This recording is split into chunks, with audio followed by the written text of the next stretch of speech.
All right, good evening, everybody. If y'all don't mind sitting down, we're going to go ahead and get kicked off with our first Town Hall of 2026.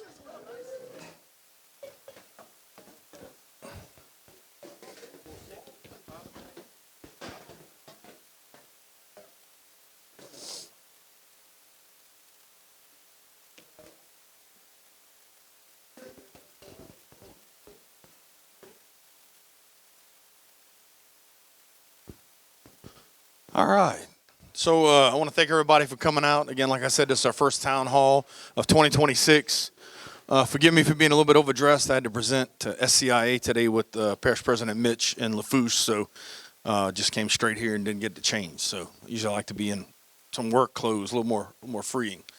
We got a few people here with us today, and I'm going to start with Representative Jessica Domain, District 53, I thought back there. Ms. Kim Chauvin, Councilwoman District 8. We have former Councilman Dirk Guidry. Lost him somewhere. I saw him. Oh, right there. Okay. We have Chief Amanda Thibodeau with Little Kyre Fire Department, waving her hand back there. And then we have a few people from Wildlife and Fisheries, Captain Jason Russo, Senior Agent Kyle Valentine. Valentine. That's different. I've never heard that before. And Captain Scott Dupre. Thank you all for y'all service, by the way. With our team, we have Russell Waters and Caleb Broussard with Communications. Robbie Lee also with Communications. My CCO, we have Candace Malden, our CFO. Christy Ellender here representing Solid Waste. Interim Chief for Fire, Mr. Mark Stevenson. Right back there. Our Chief of Travis Terrio with HPD. Kelly Bernardo with Housing. We have David Rome, Public Works, sitting right next to her. Earl Hughes, Emergency Office Preparedness. Kurt Gagnar, which is a new hire with us, which is our new Operations Manager for Public Works. We have Leilani Adams, who is my Chief of Staff. We have Hillary Domain, who is Quality of Life. Hillary back there in the blue. Phil Adams, who's also Quality of Life, but in the Athletics and Leisure area. Yeah, back there. Yeah, in the black. And Mark Black, who is our Coastal Zone guru, and Chris Pulaski with Planning and Zoning. And so I want to thank everybody for coming out. I want to thank our team for coming out. They're here to answer questions, and their goal is always, like I talk about, is to answer every question before we leave. We got a new little presentation that we put together that we'd love to go through, but I always offer the opportunity to go through a presentation and go to questions, except for Kim. We're not going to go to Kim for any questions yet. But, you know, anybody preference on questions, anything you want to start off right into, or if you want to jump into the presentation? All right, we'll jump into the presentation. So we've done different titles as we go through this and as we evolve. Last year's was Recovery, Rebuild, and Revitalization. Thank you. It used to be Quality of Life, then became Revitalization. Now we're talking about achievements, actions, and ambitions. And so we're excited to share this. We want to continue. We're going to continue to do this on a regular basis and come have conversations about things that are going on in and or around the parish, right? Some things are going to represent this area. Some things are going to kind of cover things throughout. And we think it's important. We hope that you see the things that are concerning to you versus what we came and talked about last time, that those things have been resolved or in the process of being resolved. And we're going to provide some information for that. So we'll jump into the first slide here. Make sure everybody can see. So we're keeping residents informed. We've launched an On the Agenda video series. And basically what we do with that is I've always heard residents talk about, you know, they don't know what's going on in the council meetings, what's being brought up. If I'd have known, I'd have been there. So what I'll do is, you know, we have meetings every 2 weeks. On the Monday night, we have our committee meetings. That stuff gets held over for 2 weeks for the council meeting, and then we have our council meetings on the Wednesday night. So on the Tuesday, usually, we'll cover what was covered in the committee and what's going to be talked about in the council meeting. And so we're just trying to make sure, again, that people have information, that they know what topics are being discussed. One of the things I want to share that people may not realize is that there are different areas in the meeting where the public can come up and speak. And a lot of times people will come up at the beginning of the meeting and want to have a conversation. Well, that first period is a 3-minute uninterrupted, no rebuttals. And so really at the end of the day, we're really not allowed to have a conversation back and forth. And so if a resident wants to have a conversation on something, we recommend you put it on the agenda. Now there are deadlines, right? You're gonna be looking at the week or so before a council meeting that you have to get things on the agenda. And if you put something on the agenda in that format, we can have a conversation back and forth all day long. And really the whole goal of that is residents, if they really want to speak about something that they don't get a hard time, nobody's, telling them they don't know what they're talking about, they get to talk for 3 minutes and then they could get extended past that. But that 3 minutes is, again, uninterrupted. So a lot of times residents will look at us like they're not going to say anything, and we go, well, because of where it is in this part of the meeting, we really can't. So we really make sure everybody's educated that if you want to have a conversation about something, reach out to the council staff office, tell them you want to get on the agenda, and when you get on the agenda, we'll better have an open conversation back and forth with our residents. We launched a new website. If you hadn't been to that yet, we're constantly making updates and improvements. We're releasing more services that you can address and things that you can share as far as, this is out or that needs to be fixed and this is broken. And we also have the My Government Online app that goes on your cell phone. You can go download that app and you can also do the same thing there. And so we're trying to make it easier to report issues, track those issues, get updates on those issues as things happen. And so we're doing some great things with the website. We're also working on upgrading our work order systems where everything's merged, things pass from department to department. And we got a bunch of great things going on there, and I'll talk a little bit more about that. And of course, these town halls. We've done 10 per year since I took office. We're going to continue to do them. And again, we want to make sure that any issues that you have, we're here to answer them. We're going to answer everything we can tonight. Whatever we can't answer tonight, we have the papers with information that we can collect and then get back to you on. And that's our goal, is to make sure we're getting everybody serviced accordingly. Any questions on this? I do real informal. Feel free to ask a question at any slide at any time. We'll go to the next one. So our teams are doing great work in securing additional funding. I always like to talk about the fact that we don't have enough money to do everything we need to do. We've been building a list. Right now, I think we're somewhere around 324 projects. $800 million worth of funding that we're still looking for about $500 million for, right? So things that are started, we might have done engineering on a project, we might be in a phase one of multiple phases. But in situations, for example, we were one of 3 parishes in the state that were not part of the Delta Region Authority. It actually takes an act of Congress for us to get added to it. We were able to get added to that. We landed a $150,000 grant that we're going to use for a road study. And so when you say, well, what are we going to do with a road study? We have a solution that we found that's going to let us video every road. So first off, we're going to have a video of every road if something were to happen. It identifies cracks, it identifies potholes, it identifies signs, and it scores it.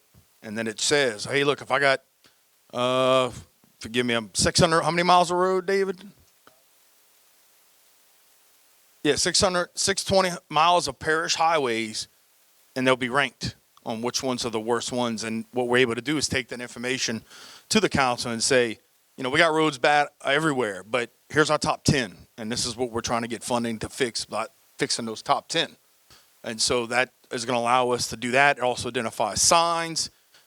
It's been interesting to me to see on one highway, there are parish signs, there are state signs, there are signs that nobody know where they came from, on bird sanctuaries and everything else. And so there's a method or a rule to how signs are maintained, and we always work to meet that. But historically, somebody might have had say, I want to put up a sign, and here's a sign, and it gets blown down and it never goes back up, and there's a possibility we didn't even know it existed, right? So we're going to be able to look at signs on this, and it also point out signs that are blocked a little bit, signs that are messed up, and so it gives us a running list of signs. And we always say, we're going to try to catch as much as we can, but if you see it, we need you to also report it, and that also helps us knock it off the list. But this is something, it takes about 4 months to drive every mile that we have to gather this data and then better implement it moving forward. And if we get off of that solution, the data is ours. We can keep that forever. Other kind of grants, we have a grant writer that really goes out and looks for different kind of grants, and we'll have departments say, hey, I need money for this, or she'll come in and say, I got money for that. And then we're able to apply for those grants. We've been awarded 337 so far.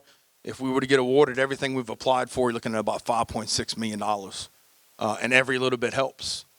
We also landed, through the help of TITA, an EDA grant, which is putting utilities at the corner of Enterprise and Westside Boulevard, Enterprise to Westside Boulevard, that area, and Martin Luther King. That's why there's been no development there, right? When you get to where Performance Power Sports is, there's a bunch of trees still. Well, they've lacked utilities. And so that grant's allowing us to get some utilities out there. There's going to be some road widening going on Enterprise and Westside Boulevard area. And that's something that's going to promote job development and construction. And we already know people are already looking at buying and building stuff in that area. And then we have our HMGP, hazard mitigation. This is whenever we deal with storms, Francine, Gustav Ike. I think we're still even dealing with some stuff, Katrina, but we've landed $2.6 million related to that. And that could be anything from wind hardening, raising homes, all those different opportunities or funds that our team has collected and continues to work on collecting every day. One of the areas, I don't know if we end up adding to the slide, but we partnered with DOTD. We got a couple multi-use paths going on, a couple roundabouts. If I'm not mistaken, with somewhere around $1.5 million of grants that our engineers go after, and it helps us build stuff like that to give safer access and easier access between different kind of facilities. So we have the one on Williams Boulevard that goes from the ball fields all the way to the American Legion building. And then we have the one on Val High that's going to be phase one that's going from the sports park to Ravenside. And then eventually that path will go all the way to the Civic Center. But that's all funded through projects and grants we do with DOTD. Sometimes they pay for engineering, sometimes we do, and it varies per project. But again, that's all funding that we're going out and getting. That's in some situations we don't have to match anything with. Any questions on this before I move on? All right. Economic development. A few things. Again, some more partnerships that we have with TITA, working on a Mardi Gras economic impact study for the parish. Some people hate Mardi Gras. I love Mardi Gras just for that one reason right there. But there's plenty of other opportunities and reasons to love Mardi Gras. But that's why you'll see me leading every parade, because I just love it. But again, understanding what the economic impact that is and what sales tax dollars it brings to our area. And on the same side of that, we're also looking at, most of the time when you do an economic study, you're going to talk about what something brings to an area. We also have TITA working on a study related to seafood and what it would mean if we lost seafood for the area. Because that's the stuff that we use whenever we have bridge issues or whenever we have anything as far as roads being repaired or anything that affects transportation and moving around seafood. We can say this is the impact that has on our industry and really make sure the right people are hearing that conversation. I talked about the EDA grant. We have our local ITEP board that's been created now. You have ITEP stuff that happens at the state side. You have pilot stuff that happens at the local side. Usually working with what a company says they're going to bring to the table and what opportunities that we can have to help them start off on the right foot. And I hadn't really seen any situations that I've been around or been involved in that those don't come back and benefit us every time, right? You're looking at something where you might give up $20,000, maybe $100,000 on $500,000 on taxes or something, or revenue that comes into our area. So we're working with that, and they've changed the process of that, but that's something we're working on. And then one of the things that came through with a situation like we talk about with ITEP or Pilot is a $100 million AI medical project, which is going to be at the old Courier building. This is a medical AI setup, a company that does work with, basically they took an Xbox, a virtual reality headset, and they're working to solve issues with neuro that people have with Alzheimer's and other neuro issues. And that's something that they're going to be working on right here in Terrebonne Parish. And that's something we're real excited about. And that's something that I know Mike Fazy don't get enough credit on that. He spent a lot of time on that. Tita spent a lot of time on that, and I helped him in any way I could to get something like that in our area. And so that's just something that provides an opportunity for us to do something different in our community. Any questions on this before I move on? So and you're going to catch me what it stands for. It stands for don't pay taxes now, get some opportunities later. But yeah, it's usually related around property taxes being waived or sales taxes being waived. And of course, I'm drawing a blank on what it means because you asked me. But yeah, it's really just an opportunity. Like Pilot is payment in lieu of taxes. That's what Pilot stands for. They're all the acronyms that mean we're going to work with you on what taxes you pay now, whether it be property or sales tax, for you to deliver certain things, whether it's related to jobs or certain economic requirements, that in turn, again, helps you kind of give a little leg up to get going, we end up getting the benefit from that in the long run. And it's not like we are cutting anything. This is a new business coming into play, so it's nothing we never knew we really had. But what you get on the flip side of the benefits of that business being in the area far outweigh what you give up on the front end. And so, is that acceptable? Yes, sir. No, sir. No, sir. In fact, this Neuro IO deal is a deal worked with the state, with LED, and it's a 5-year term. They're not going to see a dime for 5 years. And so there's things that, and look, they've done some changes with ITEP where it's not, it used to be jobs driven or then became not jobs driven. I might be getting those mixed up. But everything that we see says they're going to do this, they're going to do this, they're going to do this. And if they meet all those things, that's when that stuff goes into play. Yes, sir.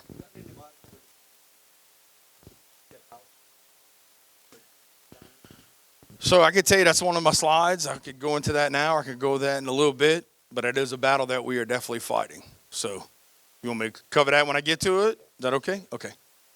All right. Any other questions before I move forward? All right. Go on to the next one. So not only in situations where we're looking for grants and getting some other things, we're also doing a great job of either, for example, we earned $54,000 through selling adjudicated properties. If anybody's interested in any properties, we got about 600 of them. Love for you to take them off our hands. But that's something that we're doing to help get revenue back. In technology, doing auditing, whether it be a internet connection, a phone line, doing a change in technology, you're looking at almost $700,000 that we have saved by doing some of the things that also at the same time allows us to work more efficiently on the technology. And one of the ones that we're working on, for example, is our accounting system is about 40 years old. And so we're really working to make sure anytime we do that, for example, when we look to upgrade our accounting system, it's going to allow me to deliver what I call the Terrebonne Parish checkbook. And that's being able to see online everything we spend, how much we collect, and all the data for our residents to be able to look up how much we're paying a vendor. I mean, it's just a bunch of transparency type information, good government type information, but we got to go through an accounting system upgrade to make that happen. And then insurance premiums. So, you look at how much insurance we're allowed to carry, what that cost. We had $65 million worth of insurance when Ida hit. Right after Ida, the most we can get was about 20 to 25. And so we've been able to build ourselves back up. And in a situation of understanding what property we actually have in our rolls, and we actually removed about $100 million worth of stuff, whether it be a vehicle we didn't have, a boat we didn't have, a building, whatever it might be. So that then in turn lowered what we were paying, and we were able to go from $65 million to $75 million for about $50,000 a year. And so when you have $75 million worth of coverage, right? You look at a project I'm going to talk about with the power plant, and why we have to work with FEMA is that project alone is $170 million. We can't afford the insurance it would take to cover a project like that. Comparable to the school district that had $10 million worth of insurance and $200 million worth of damages, right? So it is a balance of that. Man, you got no pen. No. It is a balance of that. He got excited, I guess, when I talk about that. But at the end, we're saving money. We're getting more services for a little bit more money, and I think that's just great for our parish and how we move forward through preparing for the disasters and making sure we got the right coverages for the right buildings and property. All right. Any questions? Moving on. Building repairs. I still like to talk about the fact that a year ago, we ended up finishing the first 2 floors of our government tower. We ended up pulling out some escalators. We're in the process of looking to move some more people around in our downstairs area. And then we did our civic center, had the roof installed. Of course, Francine put an interruption in that by ripping off the temporary roof. But we were able to get that project finished. We got some new bleachers that are in Hall B, which is the side on the right that's mostly used. And so we've been able to do that and some parking lot repairs. And so we're continuing to get things back in order, post-Ida and related to other issues. All right, next slide. Nuisance abatement. We have removed 50 sunken vessels from waterways. And the great part about that is we've identified 232. We started in the Bahia Grand Calle area because they had the highest concentration. And with that, like in our first thing that we looked at, we identified 30. And of the 30 we went to go pick up, we actually ended up dealing with 14. So one of the things we're noticing across the board, not only in sunken vessels, but in properties, residents are getting more involved. They're making sure the issues are being taken care of, and that's less money that we have to spend as a parish. And so we've removed 41, 6 removed by owners, and 3 repaired, and we're making a dent, right? We had $1 million in insurance, another $1 million from a grant. I got some stuff to add to that. Well, come on down. I got a microphone right here. Come on. But we've been working with Wildlife and Fisheries and everybody and anybody else who will listen, and our goal is to make sure we clean up our waterways. So thank y'all. If I don't use the mic, can y'all hear me all right? So I'm Captain Jason. So I work at do me a favor and use the mic. You got video recording. video. No problem. I'm Captain Jason Russo with Wildlife and Fisheries Enforcement. I work out of our headquarters office, and I'm the state boating law administrator. So one of the things why we wanted to come tonight, and we were invited to come and speak with y'all, primarily is to show support to the parish government. They are doing tremendous work when it comes to this abandoned and derelict vessels. It is a nationwide problem, and it's a problem here in Louisiana, and it's extremely expensive to deal with. And last year, during the House session, they changed our abandoned derelict vessel law, which had been on the books for a really long time, had changed it in 2 major areas. For one, it allowed the Department of Wildlife and Fisheries, if we wanted, to register salvaged vessels, but the department had a standing policy for a long time where we did not register salvaged vessels. And that was primarily to try and combat the potential theft of vessels by someone trying to claim that it was salvaged and then registering a boat that they actually had stolen. So what the law changed to is it mandated, which we were in support of, by the way, leading up to, and we were involved in when they were crafting the new legislation, changing it to where we will have procedures to register salvaged or abandoned vessels. The other main thing that happened, which a lot of people don't quite know about yet, but we're trying to promote it as much as we can. Before, only the government essentially had the ability to take possession of these abandoned vessels. The law changed now to allow third-party individuals to see a vessel, have a procedure to where they can become the legal owner of it, and then register that vessel if a boat is abandoned, okay? So that was one of the things that we really fought for, because we wanted the public and people in the community that if you saw a vessel that was just been sitting out there in the marsh abandoned, and you're like, I can do something with that, to give you a means to take legal possession of it and actually have it registered. Now, it is a process. There's a process that has to be gone through, but we tried to make it as streamlined and as easy as possible so that someone can claim that vessel. But we also have to make sure that we're preventing theft of vessels, right? So that's why the process is what it is. But we're hoping that once we can get the bulk of these things that have been there for years and years and years that we know nobody wants, we can start getting these things out the water, that as some of these vessels start appearing, possibly maybe after a hurricane and someone just abandoned it, they didn't want to go get it, that somebody that feels like they could use it, they can take possession of it and either use it for themselves or then sell it themselves. So we're trying to promote that across the state. Terrebonne Parish has been the first parish in the state. They received the grant through Boat US it's $1 million. It was on the higher end of the grants that were awarded by Boat US that year, and really putting the money to really good use, doing a great job with a extremely difficult problem. So I just wanted to be here to show our support for y'all's program, and if anybody had any questions about the program or wants to know more about it, that y'all can ask us directly. So. Well, we thank y'all. Been great to work with, and look, we have situations where boats are getting picked up, and one got moved to Bayou Terrebonne, ended up sinking, getting hit by another boat. They issued citations and let a guy know we're not going to tolerate that anymore. And past that, we're looking at once they're able to do some of those things, that if we pick it up, we can sue the person for what it costs to pick it up. And so we have definitely some opportunities there. And we're going to take advantage of every opportunity we can. Yes, sir.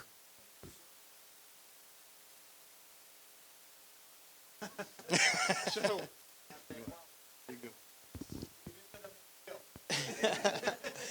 issuing the charges the charge that we typically charge people with is gross littering. It's in the gross littering statute, and that is the intentional deposit of multiple items, including vessels, as litter. And we would write that charge for years and years. Charging him is not the problem. It's getting the vessel removed, right? Now, the law does state in the littering law as well as the abandoned vessel law, it does say that the owner of that is the responsible party for removing it. And then if it's not removed, then any third party or the authority, i.e. the government, can then remove that vessel and pull it out of there. So that's what the grant that the parish has received, that's what it's there for. It's for those boats that the owner, you can't identify the owner, you don't know who it belongs to, or, as you said, the person's going to be in jail indefinitely and there's no intent to remove it. The parish, through the grant that they have, that's the type of vessels they're trying to get out of there. Joe might want to notify him that he's a trustee for the sheriff's department, and he got no recs, so he's the sheriff. So y'all might want to get back on money. A little bit more on that subject that Louis talking about. I know exactly what he's talking about. But this fella had a boat that some for a double rig, 55-foot steel pole. It cost the parish $62,000 to get that boat picked up. Now today, he's got another one that's sunk at the exact same spot, and it's going to cost another $50,000. Why should the taxpayers be responsible for $100,000 worth of vessels that sunk? When this guy has property, why can't we take his property and these boats are sitting on? Say that last part again. Why can't we take the property from this guy that's got these boats that... Okay, I understand. You're saying reclaiming assets. That's all has to be done through court processes, right? Because the law requires that person is the responsible party. If the parish ends up having to pay that money to do that, they can be either through criminal court judgment by the judge saying you are responsible for paying restitution for the value or for the cost that the parish paid to pick that vessel up, or it can be done through civil action. So there is a process for that to occur. There is a legal process for that to occur. But that all has to be done through the court system. It's not something that we can just say, well, you didn't do it, so we're going to take your... I went to him, I was a council person at that time. I went to him and told him his boat was sinking, and he just gave back. He had something cost us $62,000 he was picked up. When you say claiming assets, you talking about the boat or the land that it's on? Take the property where the boat's at, yes. Yes. Have you guys been involved in anything like of that nature? No, I mean, we wouldn't be, there's no provision in the law that allows a law enforcement officer to seize assets due to a lack of picking the boat up or not following through with that law. That has to be done through the court system. What I'm saying is that the law is written in such a way that the courts can order that. It can be ordered, that person could be sued to recoup that funding.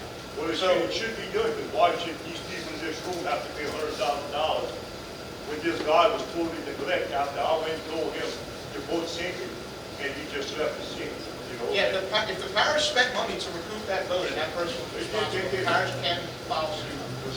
I know the person was $62,000. Is it any different if it's an intentional sinking? Like So- the house goes to the drain with the man Tommy Jones Jr. owns it, and we've been trying to get him to pick it up for a long time. Yeah, intentionally depositing, that is gross litter. And that statute requires that the person who owned the property remove it out of there. So it's the same situation. The abandoned derelict vessel law is really for vessels that have been abandoned, right? Like, we don't know how it got there, but it's been abandoned. that, someone just towing their boat out and sinking, I don't want it no more, and they sink it, that's gross littering. That's littering, which is a compounding charge. Every time someone gets charged with it, the fine gets more and more. But there's also the provision within that for courts to order payment for the removal of it, right? If that item had to get, it's the same, a boat that got sunk out in the bayou out there, that's the same as somebody that went and cleared out a house after a hurricane and dumped all the lumber and shingles and dumped it on side the highway. It's the same thing, the same level. Depending on the court system, we've had in Orleans Parish, y'all probably don't know this, but in Orleans Parish in New Orleans East, there is a huge tire dumping problem. Like, to the point where, I don't know if it's been updated yet, but go on Google Earth and look at some parts of New Orleans East and you will be shocked at the amount of tires. Our agents worked a litter case on a company that was doing it and identified who it was, and their court restitution in criminal court was somewhere around $30,000 that they had to recoup the parish for the money spent to try and remove those tires. So it can be done. A lot of work has to go into it, and there's a lot of evidence that we have to try and show that intent. But with vessels, they're registered, they're an owner, that's where we start, right? So with the last registered owner. What she's talking about, that thing is decaying fast. All that material. Can you answer? Yeah, can't you be arrested? I mean, this one has a job. The other- Yeah.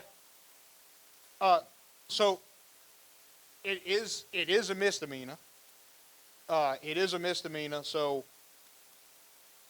depending on the parish, it's not typically an arrestable. You can be arrested for any misdemeanor. Yeah. But typically people aren't placed in physical arrest, and that's through recommendations from the district attorneys of Louisiana's office.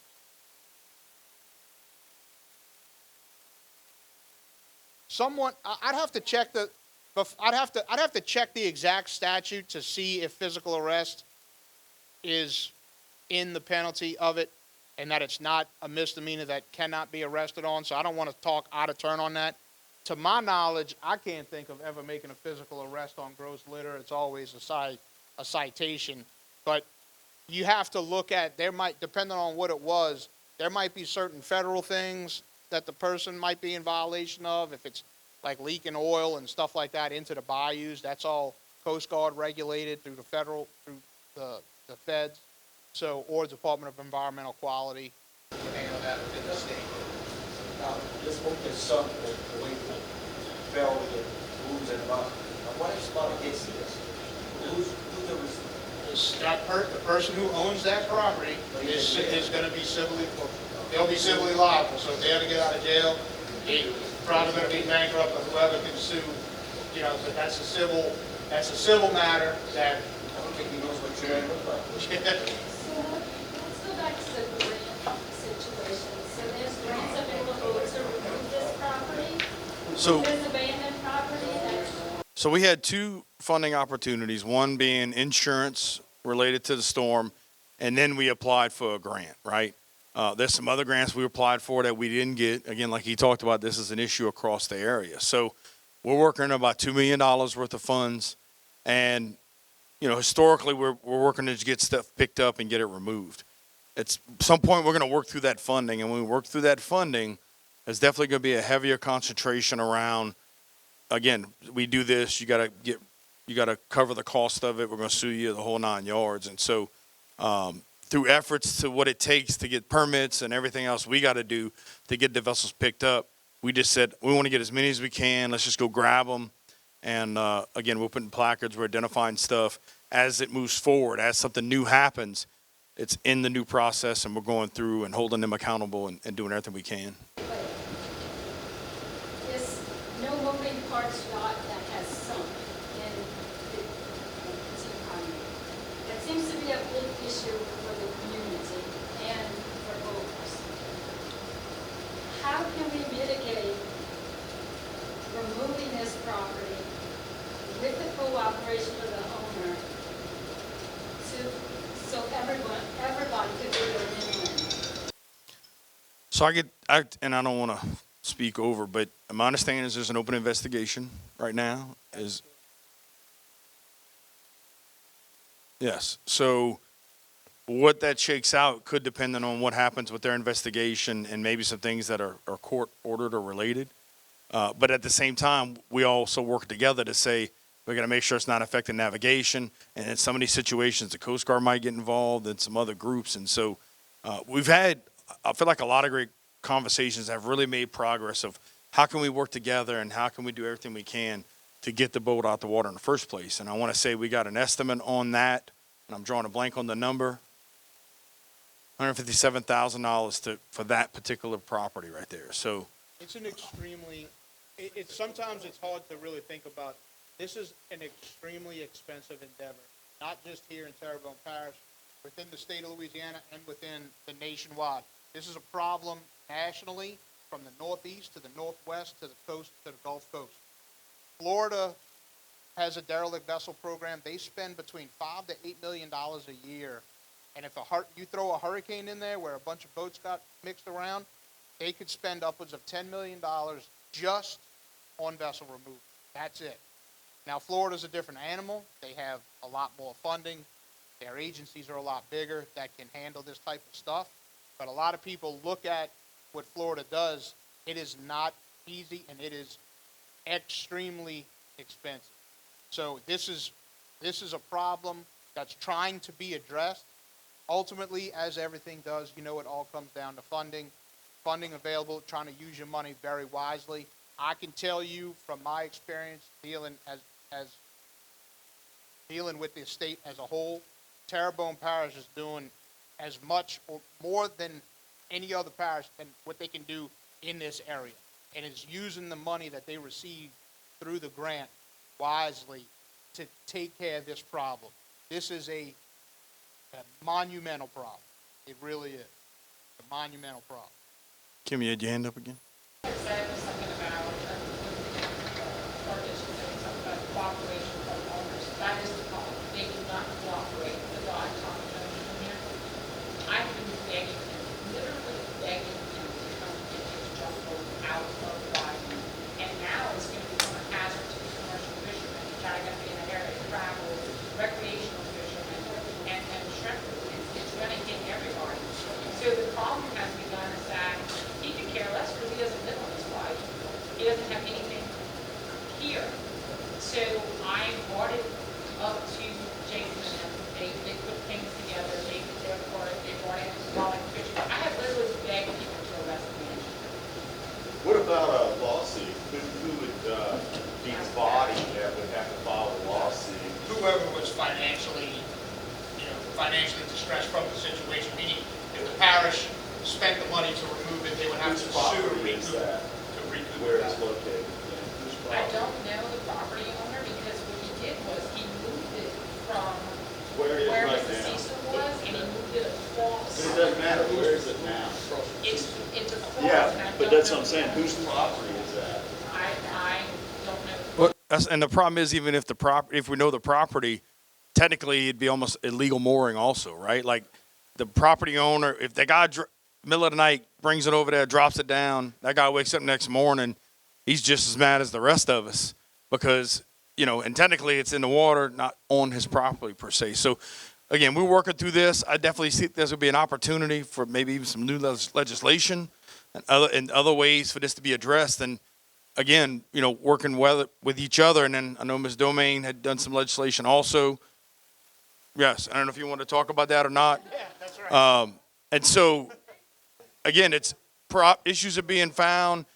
We're going to work to try to change the way to address and what opportunities we have as a parish, as they have as law enforcement, and us working together. And I got to tell you, it's been a great experience. That we're all going, yes, we think this needs to happen, and let's work together to make it happen. What we've tried to do as an agency that houses the information of vessel owners and registered owners, we've tried to simplify and make it as easy as possible for Terrebonne Parish government to obtain information from who these owners might be.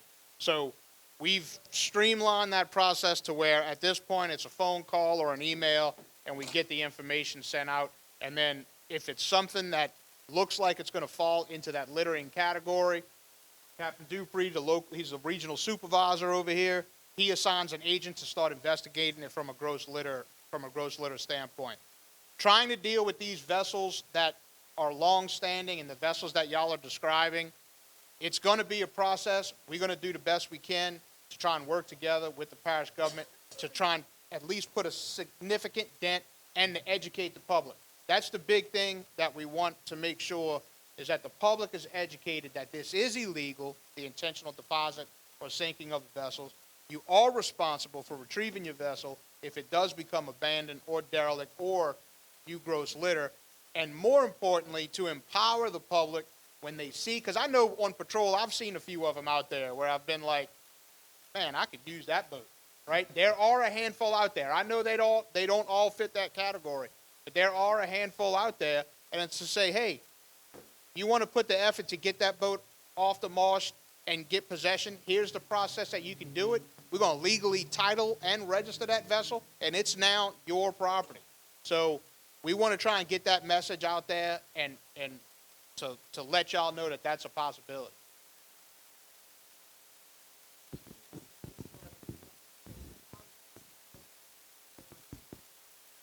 So when Terrebonne Parish released their first news release, we took some of that information and we put it out as a statewide news release about what was going on, and then we referenced what the notice of intent that went through the Wildlife and Fisheries Commission and the change of that law through our website and put it out as a news release. So, and then one of the things like this, we're coming to these types of meetings and stuff to educate the public on it. All right.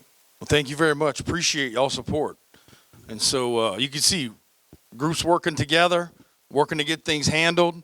Somebody had asked me earlier about properties and everything else. You could see that we did 187 condemned structures. We have 1,071 open nuisance abatement violation. Now that could be grass, trash, debris, junk vehicles, dangerous buildings. We closed 1,189 closed nuisance abatement violations. And so we started 2025 with over 400 condemnations on file. And right now, January 26th, we're estimated between 40 and 50 condemnation files. And that's how many things that we've been working through and making sure that we hold property owners accountable. We changed the ordinances where things stack. So if you have one property that continue has problems, or you have multiple properties with problems, it costs you more now. And so those are the things that are getting done. If you see something that is derelict and you see it's going to be a problem, call our office, give us the address. We'll better tell you if there's a case open or not. We're going to be upgrading our software. Right now, if you report something and it already exists, it'll kick it back. Our new upgrade that we're going through, hopefully we're having up in February, is going to allow it to kind of add where you can see what's been reported. Our council members will better track what's going on in their district through some different mechanisms. So we're really working to make sure, and then look, we're working on a map. I don't know if part I'll talk about it, but that residents and council members can all see active nuisance abatement files and to know what's going on with all that stuff. And so, again, we're cleaning up blight. We're trying to make sure that it's safer, that it looks better, whether it be the street, whether it be a neighborhood, whether it be a waterway. And I give our credit to our team for working real hard on that. So any other questions on that? All right. Public safety, we talked about Homer Fire Department, Homer Police Department. You've seen a lot with these marsh fires. It's not just one fire department working on it. It's all the fire departments working on it, and they really do a great job. Bayou Canyon made a comment that with the work that was done, especially around the Savannah area, that in 20 years they'd never seen the collaboration that we had. And part of that came from the fact that after Hurricane Francine, we had a meeting with all the fire chiefs. And we talked about needs that were needed, and we ended up buying a water truck to carry water, and that water truck ended up being used in Savannah. And so, again, just us working together and partnering together. Over 1,100 emergency incidents responded to in 2025. And no offense to the other fire departments here, but our fire department works twice the amount of fires that all the other fire departments. And so they work real hard inside city limits, but we appreciate all the first responders and everybody doing everything they can. And again, working together and supporting all these different fire districts. Our police department, 100% solvability rate. And we've been fully staffed for the first time in 5 years. And so working real hard to make sure, when people get concerned about safety, I talk about all the time that we can't control somebody getting up in the morning, doing something stupid and committing a crime. But 9 times out of 10, I would put it on both our sheriff's office and our police department. They're going to get it solved. And if it makes it out of that, it usually don't make the month. And so our teams are real good at telling people we're not going to put up with that. We don't tolerate that kind of activity in our area. And again, 100% solvability rate on homicides is just an amazing feat by our police department. All right, moving on. Housing issues, we're constantly looking at the fact that, post Ida, we estimate about 800, a shortage of 800 affordable housing units. And so we're always working through where we can rehabilitate homes. So we did 11 of those. We had 41 homeless people get permanently housed, 78 homeless families provided with shelter, 45 people were provided with rapid rehousing food vouchers, and 52 homeless family members transitioned to permanent housing. And so we are working on what I call an assistance coalition that works on behavioral health, mental health, and addiction, and what that means to what causes crime and economic disadvantage in our area. And, we're working through of that 800 shortage. We have 160 units that are working on coming online. One is the West Tunnel Lost right by South Louisiana Bank. And the other is it's going to be called the Oaks, which is by the old Studio 4. And, I think a lot of times affordable housing gets a negative connotation. And when I've had conversations about this and people that might get frustrated when some of these properties come up next to them, one of the things I like to share that many people don't talk about is that police officers, firefighters, and teachers are some of the people that live in affordable housing. And so I know we have some of our team members that take advantage of these opportunities. And so, you're really looking at what I call a transition in and how that's being addressed and what we're doing. And look, very rarely somebody's going to call us and we got so-and-so begging at this store or somebody sleeping underneath the bench over here that we don't call Kelly's office and they don't know about them already, right? Most of the time, and we get reports on a regular basis, and I don't know what the number is right now. How many active homeless people are we aware of right now, Kelly? Less than 20. And the biggest problem we have is with people that don't want help. And somebody that you would think is homeless, and it's crazy I'm going to say this, but we have a guy named Shane, and many people have come across. He's actually not homeless. He just chooses to do drugs and not go to his house where he's held accountable. And so the biggest problem we deal with is people that don't want help. But we are working on this on a regional level.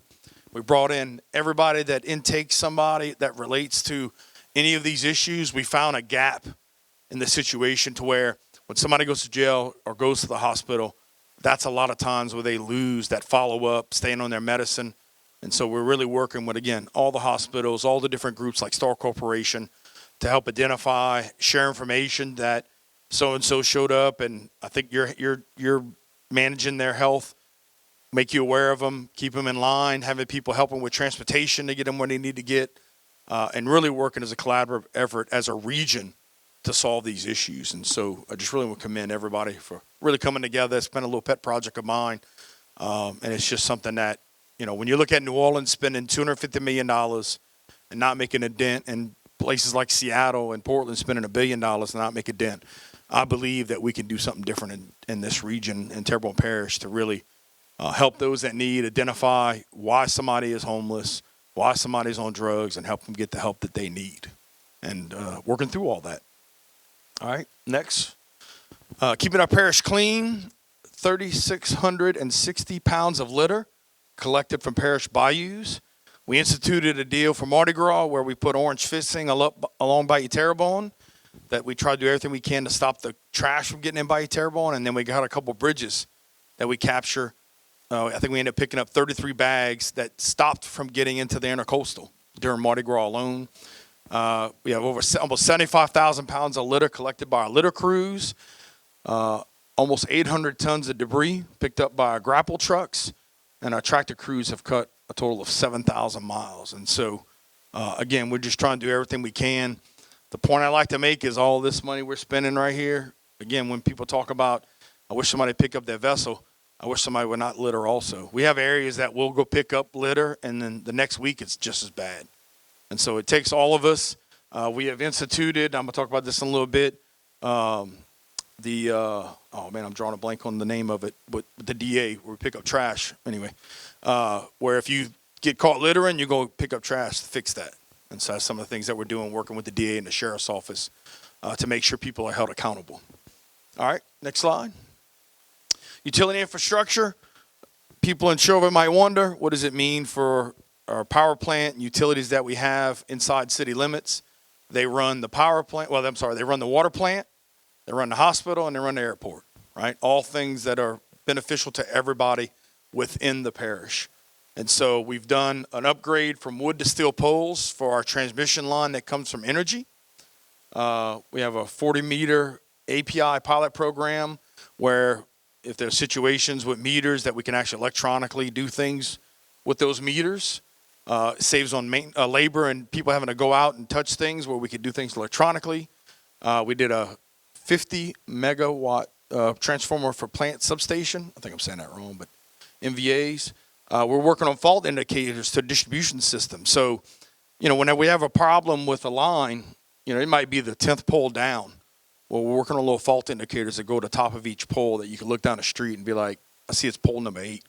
We also have a SCADA system that we're working on that's going to give us intelligent information that a certain leg is down or a certain substation is down. And then we're going to work on tying that to an outage map and alerts and everything else that comes with those opportunities. We also addressed the gas problem that we've had. And we have one project listed here, but we also did a gas project upgrade in Presque Isle in the Country Drive area. We're continuing to do work along 311. But we had some serious issues after Ida and after Francine around Plantation Gardens, Terrebonne, and Summerfield. We've got those issues resolved, and we're continuing to do more upgrades. And a couple things I'd like to share on this is that we were aware of about 2,000 generators. Our numbers estimate around 6,000 generators throughout the parish, and I know people are on different gas systems, and mostly primarily talking about parish utilities. But one of the things that I think is an interesting fact for people to think about is that a tankless hot water heater actually pulls more than a generator. And I know in some homes they have 2 or 3. And so if people are installing tankless hot water heaters on their house and not making a phone call to anybody, half the issues that we dealt with Francine were related to too small a meter, too small a line, too small a regulator. And so getting with us and letting us know, hey, we're doing a permit for this. It gets the right information to the right people to make sure that you have everything you need, that whenever something happens in the middle of an event, that you don't have a generator and no gas. And so, other situations where you look at permits, when we could prove that 80% of the homes in Terrebonne Parish have a new roof, when they come through and talk about insurance discounts, and we were talking about insurance a while ago, that's something that we can provide FEMA with that makes insurance companies look and say, 80% of the roofs in Terrebonne Parish are new. It brings the prices down when it comes to that kind of stuff. And so a lot of people think with permits, it's maybe about Big Brother, but it provides us the opportunity to give information to organizations and entities that helps, back up the things that we're saying, that we've done a job of replacing this and upgrading that, hardening our communities. Those permits allow us to provide that, and also make sure you get into service that you're paying for when it comes to gas and water and other utilities and sewage. Any questions on this? Yes, he gets to go first. In my front yard that AT&T abandoned, and it's got big old wires coming to it. And we've called them several times to come remove it, and they come out and take a picture, and then we never hear from them. If you don't mind, I'll get you information on a piece of paper here. And we got a relationship with the Public Service Commissioner, and we have quarterly meetings with them, and that's one of the things that we're bringing to their attention. And basically, we've told the providers, you fix it, or in 30 days, we're cutting it out. And usually they'll come take care of it in that time frame. But, yep.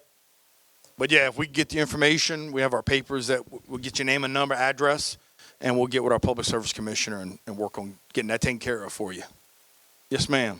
Where it would usually, I see a lot of the lights out, probably the 6 lights I drive, coming down some of the streets. I am working with Energy right now. We're going to set up another meeting. I've asked for 2 more people to be put on to come in and fix our lights, because we've been out for quite a few months now. And also to have somebody come run at night and check out which lights are done. I've been doing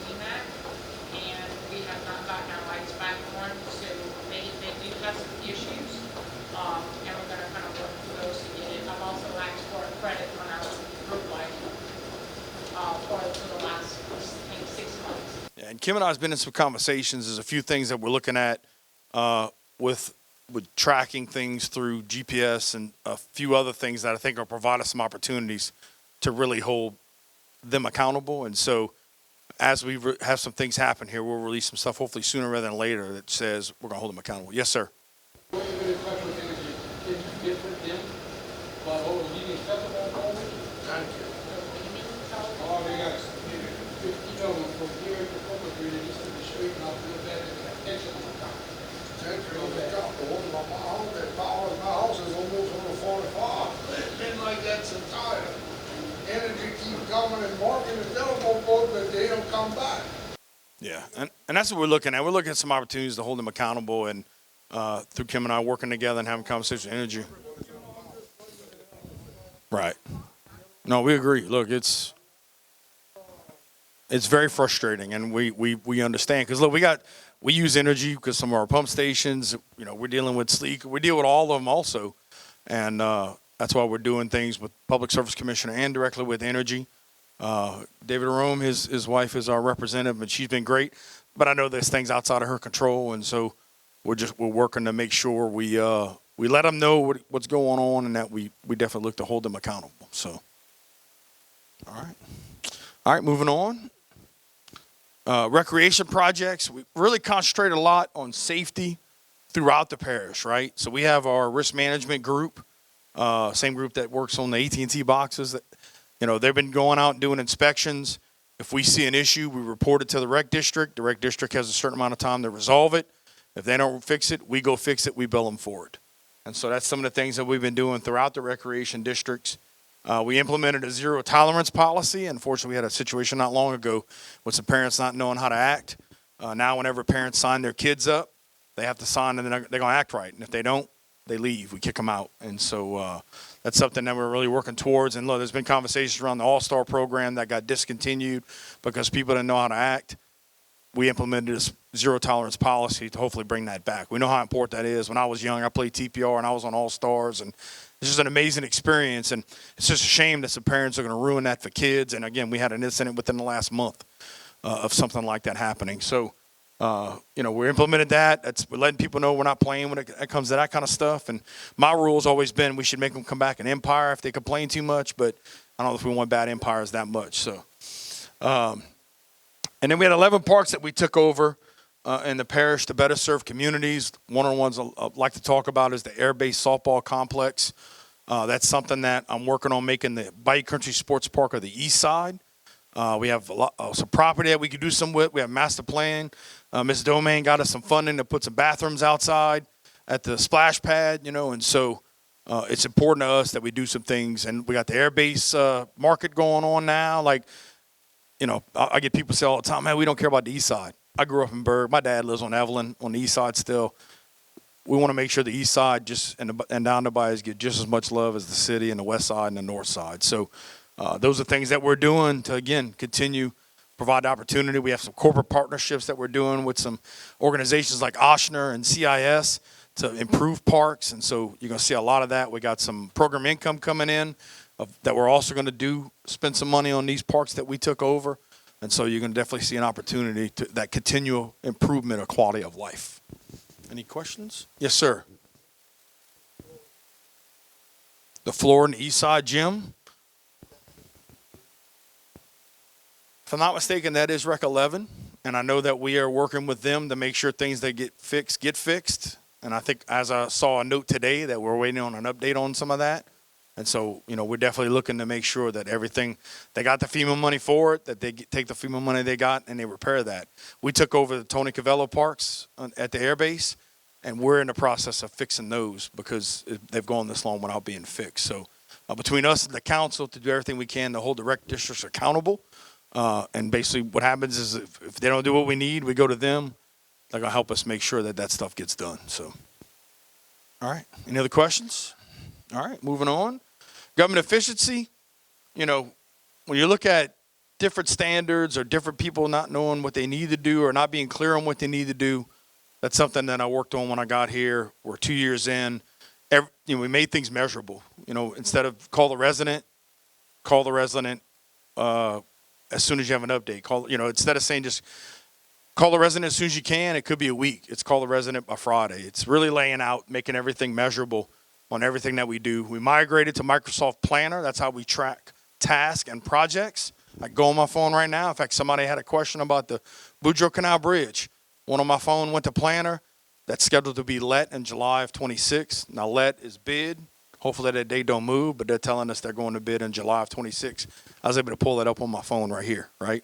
And so that's the opportunity that provides. It integrates with our mail system. We have coordinated safety meetings, and so we're doing everything we can to reduce at-fault crashes. And through software implementations like a software we call Samsara, we've reduced our accidents by 44% since 2021. And we're constantly adding departments to this. And it lets us know if they're looking at their phone or take their eyes off the road or whatever it is. And we're working to make sure that our drivers are safe and doing everything they can to not have accidents. And so every time we do something like decrease accidents, it saves money for the parish, for our residents. Any questions on government efficiency? All right, moving on. Infrastructure, and I know we got a few slides here. We're getting through it. So we did some road striping at Chauvin, Hollywood, Williams. People ask why those. We look at what's most traveled, where we have the most accidents, best bang for the buck. We have some other projects that we're working on getting done. We managed 29 striping projects for 29 roads to Terrebonne Parish. The Chauvin Bridge, that was a bridge that went down. In 1 week, we had the pontoon bridge get hit. We had that bridge go down. Of course, the Butte Bridge was down. And so we were able to do emergency repairs, do emergency orders, get that bridge back operational. And, bridge routine maintenance, repairs, and inspections of 84 bridges. When you look at the bridges that were down versus parishes versus state, none of the parish bridges were down related to maintenance. One got hit by a barge, the other one got hit by Ida. And so do like pontoons back in service, and we're working on Butte. Any questions on this? Drainage projects, we did Bayou Cane Pump Station, which is going to be a retention pond. That's something that really benefits the entire parish when you look at all the water that comes from Lafourche and north of us through different drainage areas, being able to hold water in the shell property once we get a berm built there. But the pump station is going to help us do that. D18 Gabby Court Pump Station. We did farmers market, air base improvements with the farmers market. We did drainage improvements there. We did a Hanson Canal bake stabilization. We did a Miners Canal pumping efficiency and salinity monitoring station because there's conversations around how often the Cannons Landing gate is open, and we're trying to do our own part to make sure we understand. And look, we get a lot of salinity issues as far north as there. Once the lock's finished with the Homeland Navigational Canal, that'll be a huge opportunity to eliminate some salinity issues, which then ends up causing some erosion issues. And then Bayou Cleanup. We swept Bayou Grand Caillou, Dulards, and Terrebonne in preparation for some other projects that we're going to be doing through CDBGDR.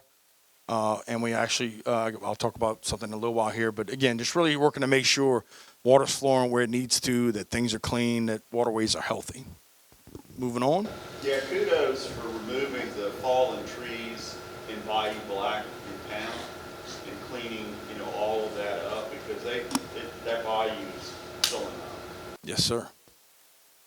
Yes, and we're continuing to work, and you got to let us know. And in fact, I'll mention in the next slide, I'm going to talk about something in Chauvin here in a little bit. But our team is doing a great job, working with Public Works and in that process, adding more money to our vegetation budget, redoing our vegetation contract, tying it to a work order system, all things that historically we needed to get 3 cycles. Maybe we're getting 1. We got about 2.5 because we started in March. So you're looking at 2026 is a great opportunity to really hit those full 3 cycles throughout. And through that process, identifying that some places wasn't even assets on the list. We'd get through everything cut. Why is this tall? Go to our map. Well, this is supposed to be sprayed and or cut, or maybe it's not even on the list at all. So we've been going through and adding assets that somebody thought this person was doing it. Somebody thought that person was doing it.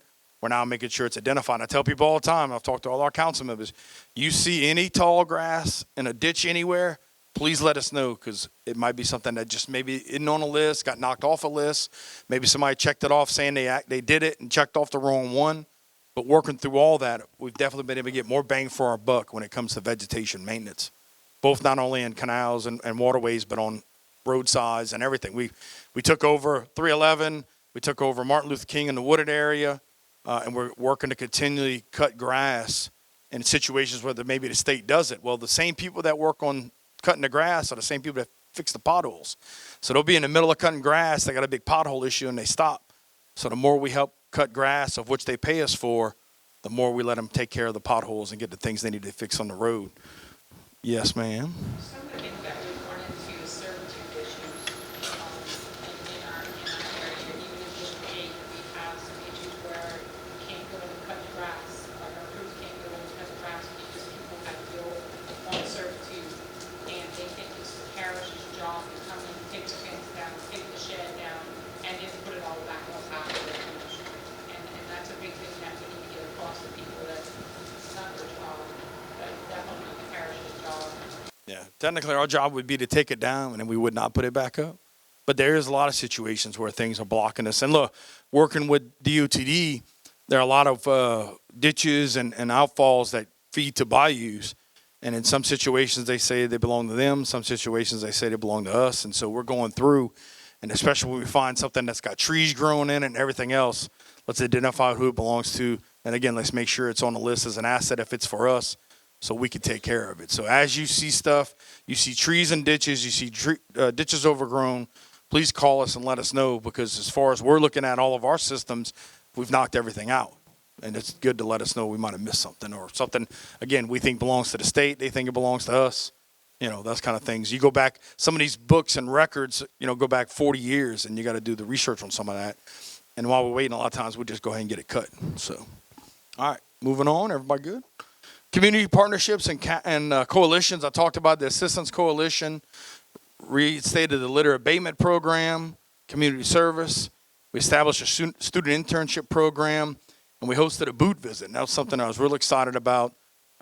Leadership Louisiana, which is a program that's similar to Leadership Terrebonne. They traveled the state, came down, met a guy that was doing some work with the governor's office, and they work on relocating veterans that are looking to transition to civilian life into different communities. Had never done that in Terrebonne Parish. So we brought 15 veterans down, and we showed them the best of the town. We showed them the Memorial Walk, which y'all need to go check out if y'all haven't checked that out yet. But really just said, hey, Terrebonne Parish is a great place to live and work.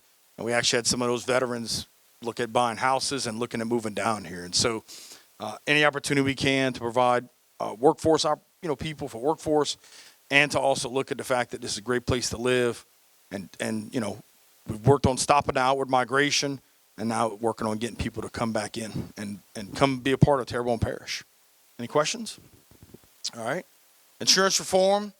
So we met with Insurance Commissioner Tim Temple and some London reinsurers, right? So everything boils back to the London reinsurers, two insurance issues, one being homeowners, the other being flood. From a homeowner's perspective, you can see that the legislative delegation passed 73 bills enacted into law between 24 and 25 and 26. And what I've been hearing is that it takes about 2 years for some of that stuff to really take effect. We've been seeing notices of rates dropping and different things going on, not only from a homeowner's perspective, but to an auto perspective. And that's a constant battle. At the same time, we're working, and I say fighting with FEMA to make sure that we try to change some things at Risk Rating 2.0, that we make sure that things are actually flood zone and not flood zones. You look at the work that we've done. We spent about $1.2 billion on levies between the parish and the state, with us taxing ourselves. And for Francine alone, it saved us FEMA $1.7 billion. That return on investment allowed for the cap to be lifted for Go Mesa, which is how we share all revenues that go back into coastal restoration work. That cap was lifted where we're able to get more funding, and I think we're looking at probably about $50 million more to put into coastal restoration and hurricane protection projects. And so even with all that money we spent, I would say we're probably halfway on the road to getting the systems we need, right? When you look at the conversation about Corps accepted levies or FEMA accepted levies, when the Corps builds a levee, they build it real wide and low. And they feel the levee's built stronger that way. We've been able to prove, for example, with Francine, we have 10-foot levees in Montague, the water butted up right against the top of it. But if we don't have that, we have a whole different conversation. And so we've been building for height, but to the same standard. So we'll build higher than we do wide, and at the same time, definitely doing it safely.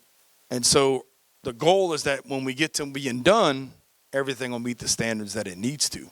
As you go around from west to east, you know, you look at a worst case scenario like Francine coming up through Morgan City. If that storm's a category higher, 30 miles west, we'll probably end up with not the situation we ended up with, but some other issues.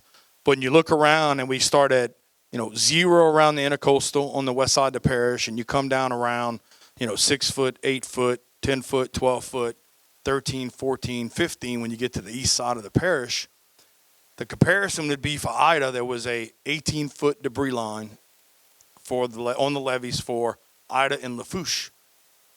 In Lafourche, 18 foot, if it goes over right there, you're in people's backyards. In Terrebonne Parish, our 15 is equivalent to their 18. And with that, if it goes over our 15, we have other levees. We have 20 miles of marsh and everything else. And so our goal is to work real hard, get these things up to 15 foot. They're working on getting 2 locks in the intercoastal, one being on the west side, along Morganza to Gulf, the other one being in Lafourche on the east side.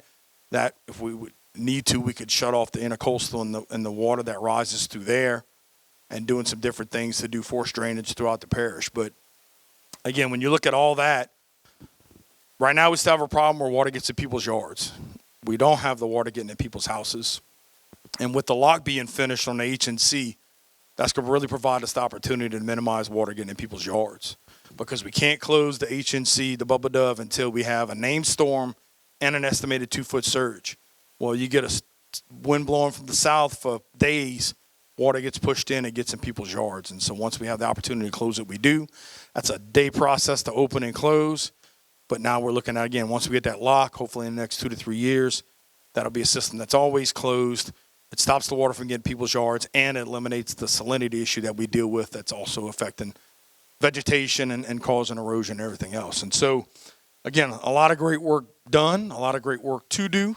And every time we put a project on the ground, it makes a difference. And you look at FEMA, they have historically done maps every 10 years. The conversation I've been having with our congressional delegation is we've done 3 times the work in the last 5 years. Somebody needs to change FEMA's mapping to every 5 years. And if they did that, what we've done would be more recognized.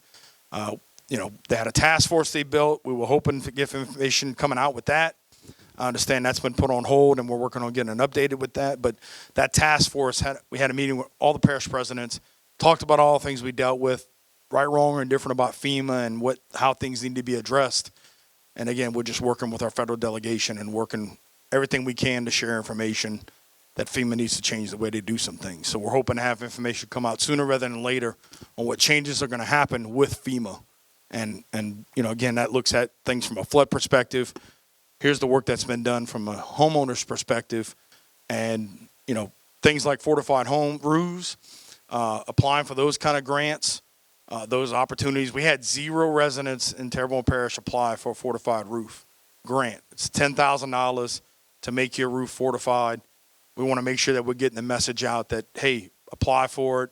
You know, at the end of the day, if you can make that happen, that will lower your insurance rates, right? They're building some stilled structured houses through South Central Planning, and based on the fortified rating they're estimating their insurance to be about $1,200 a year, right? So that's the thing that's kind of holding us back, which goes back to the conversation I had about when you get a permit for your roof. You know, after the storm, a lot of people just went get roofs repaired. To come back through that process and make sure that we're aware of it so that we can give the stats to the proper agencies or insurance companies that says all these roofs have been hardened. You have less of a risk if you write insurance related to homeowners in Terrebonne Parish. All those things, and the length of between storms all makes a difference. And so, you know, I think with insurance, you ought to be shopping it just like you do your cable. Every year, prices go down, things change. I think we need to be smart and shop that on a regular basis and make sure you are getting the best price, that you have there are wind mitigation grants that are out there through like South Central Planning. They provide an opportunity to do some things to your home that has the opportunity to reduce your rates. And so just making sure you're aware of all the stuff. If you call our office, we can share here 5 or 6 things that you can look at getting or applying for that would help reduce some of those rates. If I was in your shoes, I'd do everything. I know I'm doing everything I can and getting wind mitigation studies on my home to make sure I can do what I got to do. Yes, sir. You can answer the question. Why a working person can work hard all his life and can't get a free house? That's a good question. You know, I could tell you, me personally. I mean, I think that nothing's free. I think there's a price to everything, you know. Our goal, and I talk about this on a regular basis, is to help people get a hand up, not to get a hand out. And any issues that you deal with, again, maybe you didn't know about the wind mitigation study that you can get that, if does well, reduces your insurance rates. Come on now. Well, I can tell you, we're working on a veterans center at the Old American Legion. And as far as I'm concerned, when people send that to me, they just think I'm number one. So you're number one in my book. It's frustrating. It is frustrating. And that's why we're here, right? We're going, hey, there are 3 or 4 different options of things that you can do with your home right now. Some of it's paid for, some of it you got to pay for, that could reduce the opportunity for how much your insurance costs. Who's that? Oh, well. Yeah. Yep. It's very frustrating. You've seen our current administration fighting fraud and working through some of those issues. You know, it's probably not enough people to go after everybody. Look at the issues we're dealing with derelict vessels, right? I mean, just that alone, you know, we're going to spend $2 million on derelict vessels. That's $2 million I can't put into everything else, you know? Yes, sir. I don't belong to the parish across the line. I belong to the Townhall. I can't get pumped out. You belong to the Tidewater. I've heard that story already, actually. I should say that. From the water towers to the broken down, I can't get, I gotta have my own pumps. Dirt can tell you how many times you pass by my house, my yard's a flood. I gotta start my own pumps. If we got pumps, we can't get.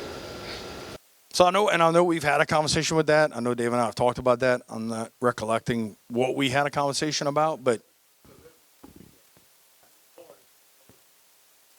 okay. Yeah, and we deal with the same problem where we got to pump the permanent amounts, and if we don't, you know, we deal with some issues. So, you know, we're working with Levy District. You know, if that's something we could come together and work on. Again, I know we've talked about it a while back.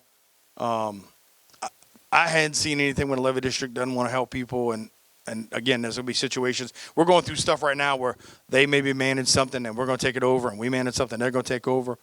So, again, just trying to figure out where we left off on that and following up. And if there's any way possible that we can help, we're going to do everything we can. I guarantee you that.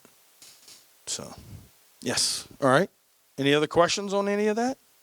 Yes, ma'am. With regard to the fortified roof program, I applied for it because my roof is maybe 10 years old, and I called and I said, what can I do to my roof to make it fortified so I can get this on my insurance? And she said, you have to replace it. I said, my roof's only 10 years old, why would I replace it? She said, well, that's the only way you can get the wind mitigation is because we have to document them redoing your roof to their standards. Yeah. But there are some things like the wind mitigation study that you can get done. So South Shore Planning is the group that we work through on that. And again, maybe we won't give the biggest discount. And look, when I was with those reinsurers from London, I told them they missed a huge opportunity because whenever my roof was lost for Ida, I looked at what the standard was, and I knew Miami-Dade set the standard. When I redid my roof, I did ice and water barrier. It ended up being about $5,000 more for both labor and materials. The insurance company should have pushed for that more whenever the house was redone. And it could have been anywhere from $1,000 to $5,000 to $10,000, but they would have made an investment. And, you know, again, I'm looking at my roof, the light, it thunders, and I'm like, let's get it done, you know, kind of thing. And so that's something that hopefully we don't go through another disaster like that again. But when we do, those are the things that we can do as residents that say, if I'm building back, I got to build back stronger. And I got to make sure that I look at what those opportunities are. And look, even in a situation with mine, because I didn't have an inspector checking it out as it was, I can still do stuff like the wind mitigation study that makes a difference. And again, the continual effort of all these things that are going on, and again, starting here with our legislative delegation passing these bills to make this a optimal place for insurance companies to exist, taking some of the success stories that Florida did, and then also doing some things differently. Look, I'll tell you, in this process, the Fortified Home Group, they were in this meeting, and they showed a video, 130-mile-an-hour winds and what it did to our house. And after I watched that, I was like, you should show that to everybody, because after I saw that, I was like, I want to go make sure my roof is still good, because it just tore it apart like toothpicks. It was 130-mile-an-hour winds. We had 150-mile-an-hour winds for 6 hours for Ida, so. I thought maybe it was, they could have come and done something structurally on the inside of the roof before fire. Well, there's a few different things. There's the underlayment. There's the in between that and the shingle. How many nails you put in there? I mean, there's a lot of factors that apply. The fact that in order to be qualified for it, I have to change a brand new roof. Yeah, it is frustrating. That's why I say. So, and a new roof today is not like $10,000, $15,000. It's more like $25,000 to $40,000 to change a roof these days. Yes, it is. So, I was kind of disappointed in the fact that there was nothing really as an expend the money and put a brand new roof on something that already had a new roof on it. And that's the feedback we're providing, right? We're having a conversation that says, look, everybody here changed their roof already. What's something that's in between here and here that maybe doesn't give the full discount, but maybe gives 20%, maybe it gives 40%, 50%. And again, doing things like the wind mitigation study, every little bit of that makes a difference. And so that's just something. And look, if you go to change your roof, if you hadn't changed your roof, be conscious of that and look at doing that kind of stuff moving forward. So, all right. Next item. DOTD roads and bridges. As we talk about achievements, we had a Country Estates Bridge, the Dularge Bridge, the Bayou Blue Pontoon Bridge, the Dageville Bridge. All those bridges, one of those was just old and everything else had some issues and was fixed. With the Dularge Bridge, there's still more work to be done. They got a rehab project that was slated for 2030 that's going to be in 2027, as they're saying right now. That bridge was designed to open 100 times. It opens 500 times, right? So those opportunities. And look, everything from should be one bridge and every other conversation you guys can imagine has been had. It's something that we're just definitely working with DOTD, the changes that the legislative group made, the governor made to rehab DOTD and do some things differently. You got Archie Chasson, who is now in charge of roads and constructions for what they call off-system, which is stuff not paid for by the federal government. And then you have Glenn Leday, a Thibodeau boy, who is the DOTD secretary. And so we have a great working relationship. They're really doing some things differently and better, and I definitely see the work going on around the parish right now that's continue to happen. The tunnel is a system where that's also supposed to have a rehab project in the next 2 to 3 years, but I've been on them to make sure that the lighting is done. The lighting is old. Something goes out, it takes out a whole leg. Every quarter they're doing some cleaning, and while they're doing that cleaning, they're doing what they can to minimize closure of the tunnel, to get some lights repaired in the tunnel. And so I tell people all the time, if you see the lights out, please call us and let us know. We'll pass it on to them, because sometimes they go in there and reset something, and not all of it comes back on, but a lot of it comes back on. LA 57 Grand Cayo overlay from Maine to Oaklawn is completed, and I talked about the Williams Avenue shared use path. Going on to the next slide. Power plant. Yes. Thank you. Well, we're on the bridges. What's the status of the Boudreaux Canal Bridge? Can you tell us if they were able to acquire the land that they needed? They're still going through that. I don't know if you heard me say it earlier, but the let date, which is when they go to bid, is July of 26. Right. You did say that. Yeah. I was curious though about Yeah, it's you want, but if you can't buy the land, or if you have trouble buying the land, that could hold it up, right? Yeah, I mean, look, just me personally being involved in that from a parish perspective, it's an involved process with appraisals and attorneys, and everything's got to be done at that rate. As we're seeing now, that's making progress, and that date's not pushing. If they have issues, they're going to let us know that date pushes. We have a quarterly meeting with DOTD, along with the fact that we text them all the time. Kim's got a direct contact to them. I think they're pen pals and everything. But we're all working to get information out, and as things push or change, and at the same time, what can we do to help it not push or change? is what we've been working on.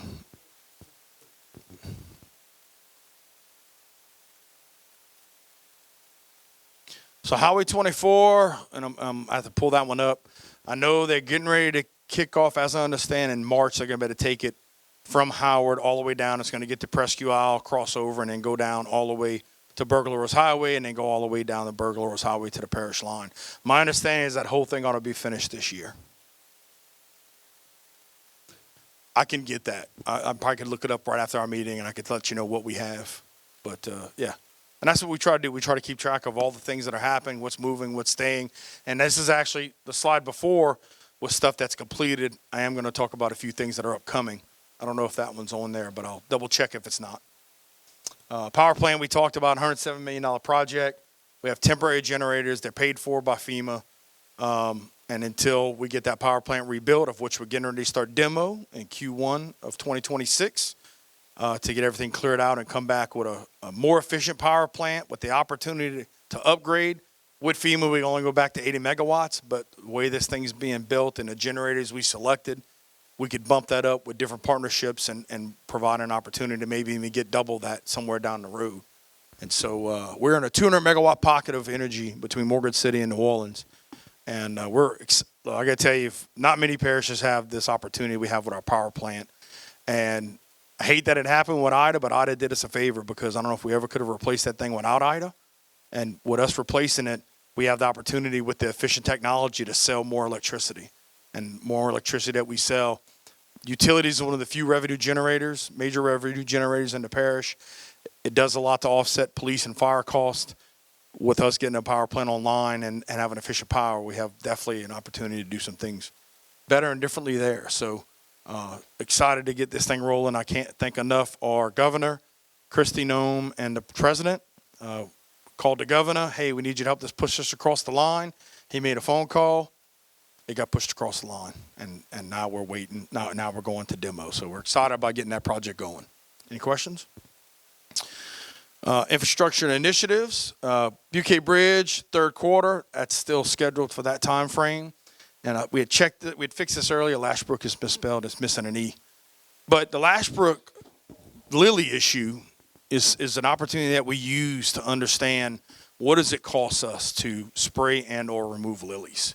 So in that project, it cost us about $25,000 a mile to physically remove those lilies, versus it costs us about $1,000 per mile to spray. It's some combination of that we're going to work on. And, when you look at how bad lilies get, we had hoped that the freeze of last year would have knocked them out. Well, the snow's got a lot of nitrogen. I think it did the complete opposite.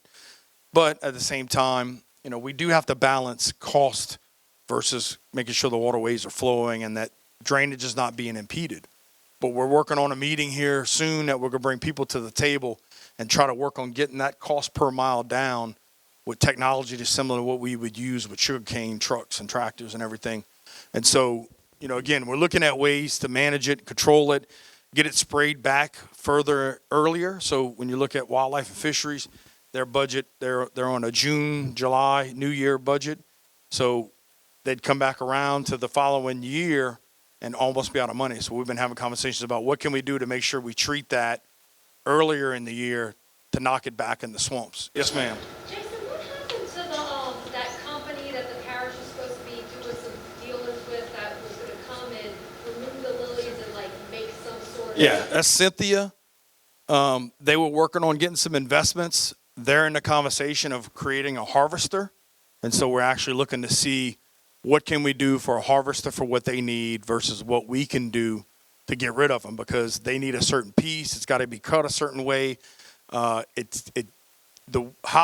quick you cut it versus how quick you get it to the facility to get it processed is an issue. So, for example, if we were to pick up lilies right here, those lilies are wet. DOTD tells us we cannot transfer wet lilies to that location. So they're going to work on the area that's close to them. They got to build a facility.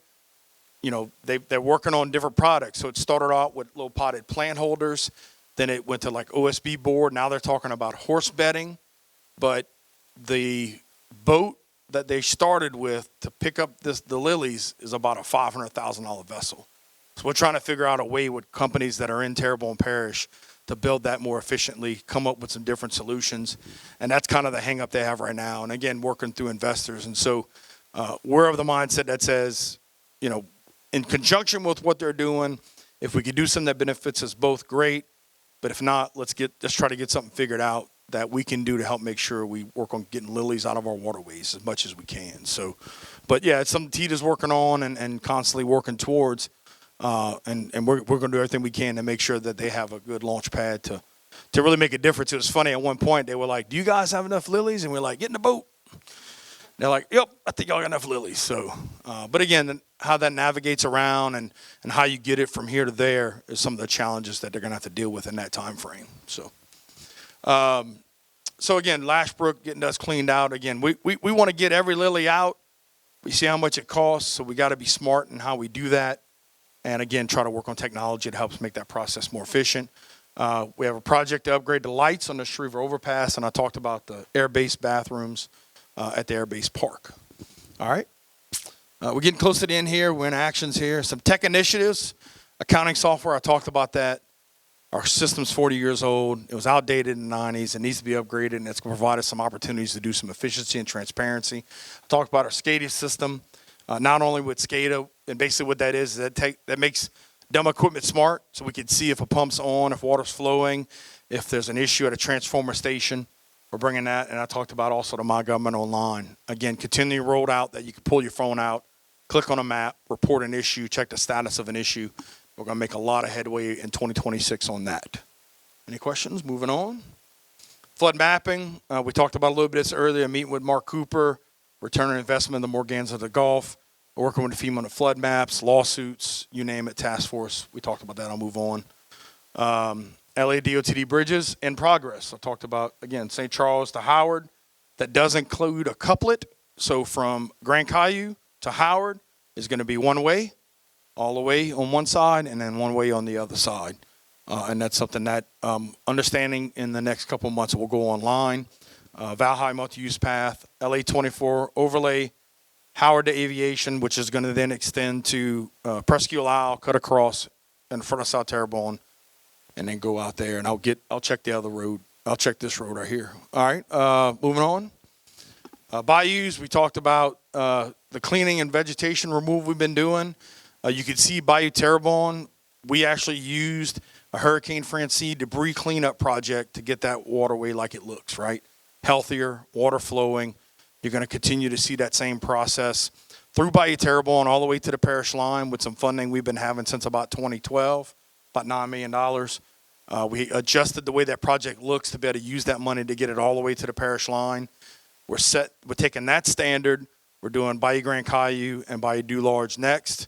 And then from there, we're going to work our way out and handle all the other bayous. When you look at the fact, you say, why Bayou Grand Caillou and Bayou Du Large? When it comes to the CDBGR projects, they had to meet low to moderate income standards. And so, for example, this bayou unfortunately didn't meet that. You'd be surprised and interested to see which ones do and which ones don't.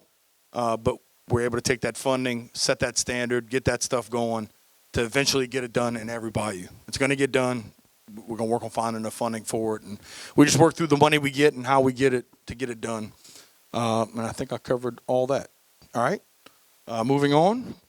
Updates from the Terrebonne Parish president. So everybody here on a regular basis, especially when I go to the rural areas, we posted about this meeting on Facebook. Nobody knew about it. Well, if you go to smart11.991.com and or do that QR code, and there's different keywords, what you see right here with roads, solid waste, and info, and you text it to that phone number, you're going to get put on a list that will receive text messages. For example, when we post a video on Facebook, that video is going to go on YouTube, and you're going to get a text message.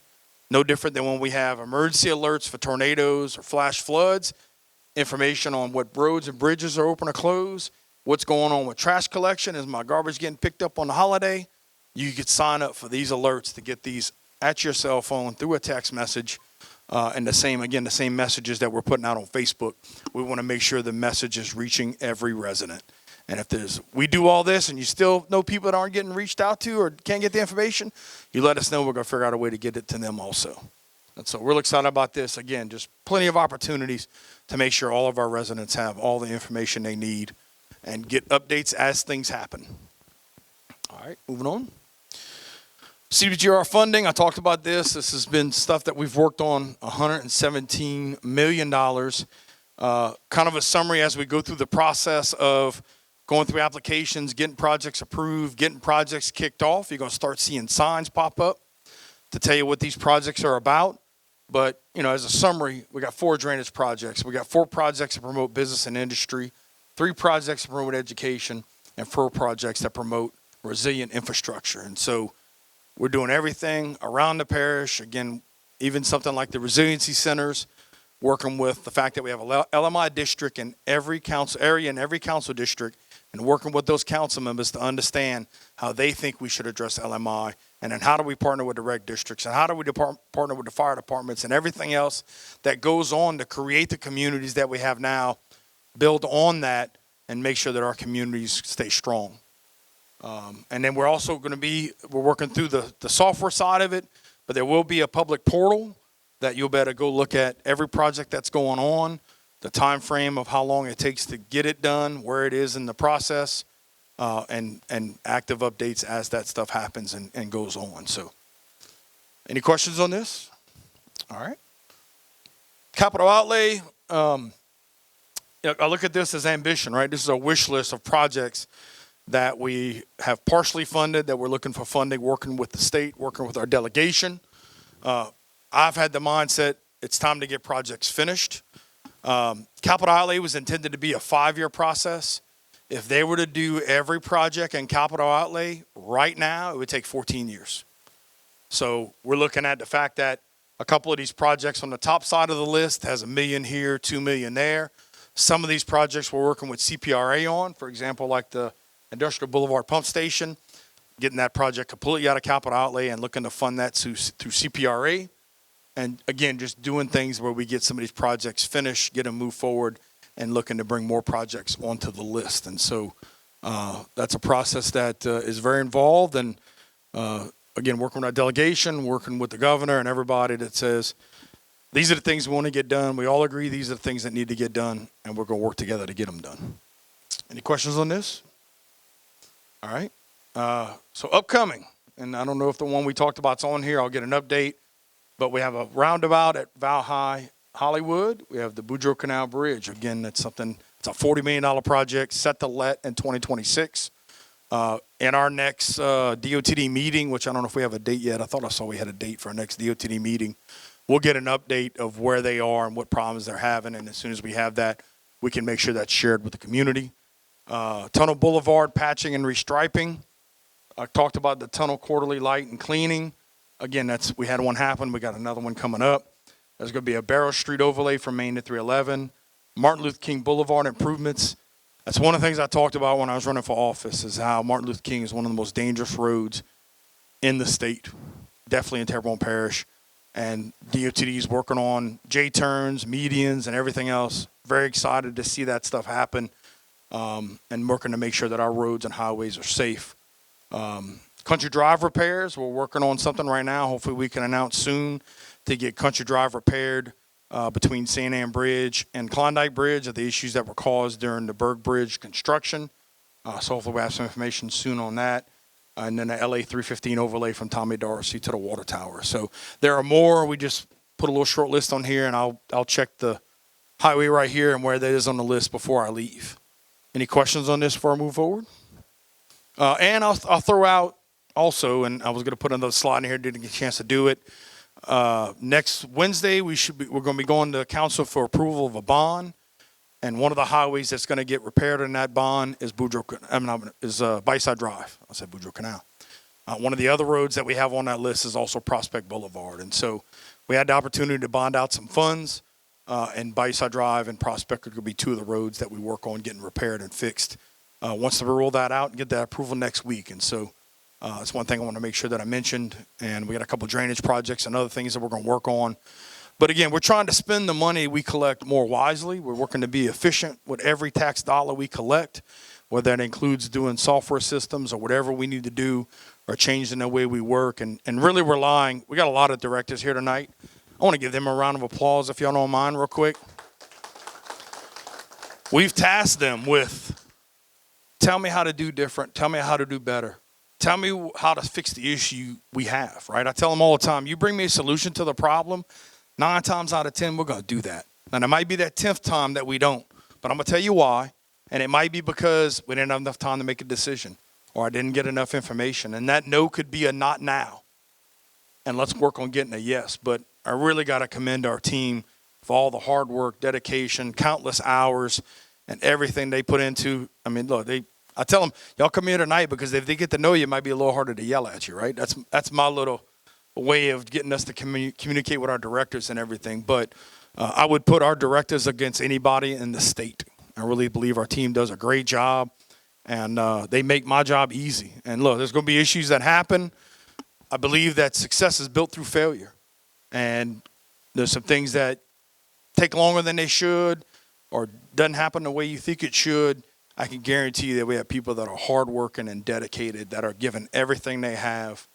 And sometimes things happen, right? Mistakes get made, and we work to make improvements. We have after-action meetings on a regular basis of how we can do this differently or better. But I really got to commend our team and all 1,000 employees that we have that get up every day and work their butts off.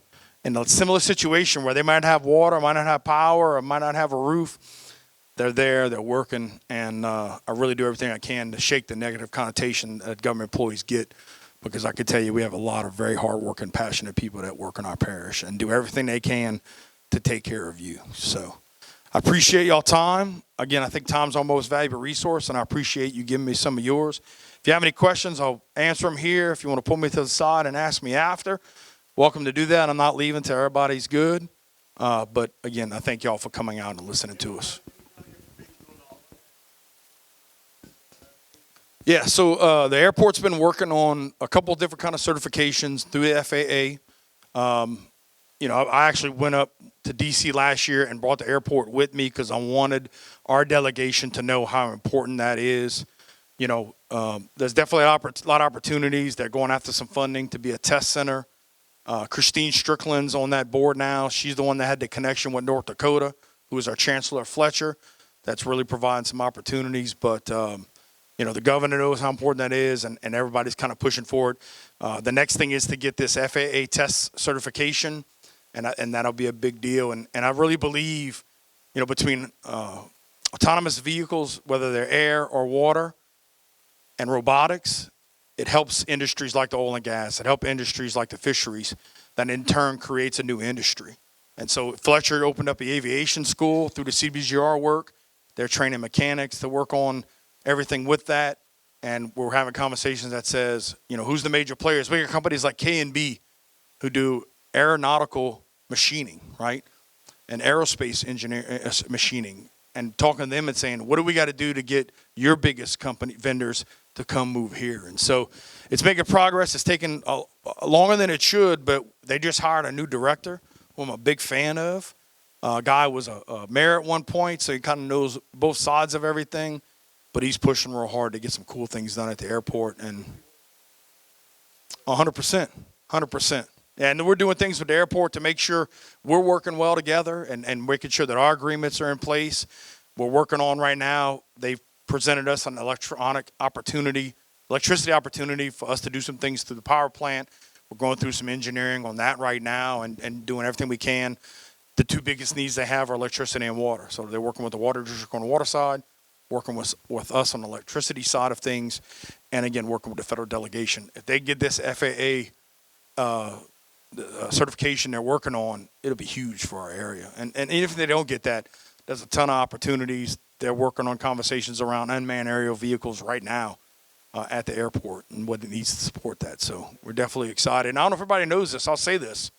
We have the second busiest airport in the state, only second to New Orleans, and we have the busiest heliport in the world. So that's something I love to brag about and tell people to share the story of. That's one of the things that we have right here in Terrebonne Parish. It's a jewel to our region and to our state. So thank you.